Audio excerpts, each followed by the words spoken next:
सेडक्टिव्ह गाणं आहे आणि 2 फिमेल इन अ सेडक्टिव्ह मूड आणि त्याच्यामध्ये जरा इंडियन आणि वेस्टर्न दोघींचं ब्लेंडिंग आहे आणि क्लासिकल ट्यून बेसिकली क्लासिकल आहे आणि त्याचं रिथमिक जे पॅटर्न्स आहेत ते वेस्टर्न आणि इंडियन दोन्ही आय ट्राईड की व्यवस्थित ते ब्लेंड करून एक रिथमिक असं गाणं करायचं होतं.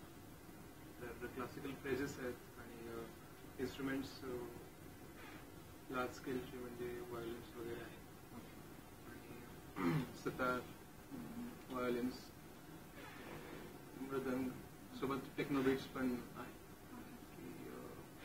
एक कॅरेक्टर आधी वेस्टर्न स्टाईलमध्ये आहे हाफ पार्ट ऑफ सॉन्ग मध्ये आणि एक कॅरेक्टर जे आहे ते थोडंसं सोबर आहे आणि in the second half the sober part becomes harsh and vice versa. So त्या पद्धतीने म्युझिक पण तशाच फ्लो मध्ये जातं.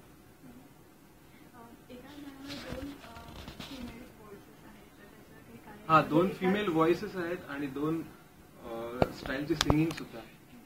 त्यामुळे थोडंसं टेक्निकली सुद्धा थोडंसं लेंदी काम आहे की सोबर पार्ट एक सिंगर सोबर पार्टही आहे आणि थोडासा बोल्ड पार्टही आहे.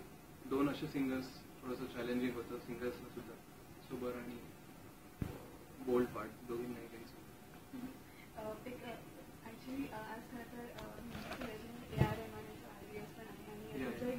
थोडंसं हैरामाची ती एक आठवण होते. तर हां तर कुठे are you inspired by that song or music? या ऍक्च्युली माझ्यासाठी रहमान म्हणजे एक म्युझिक मोजण्याचं युनिट आहे. त्यामुळे जर ते रिझेंबल होत असेल किंवा तसं आठवण होत असेल तर I take it as a compliment. And असं काही ठरवून काही केलेलं नाही. स्क्रिप्टची स्ट्रिक्ट राहणं माझ्यासाठी गरजेचं होतं. I try.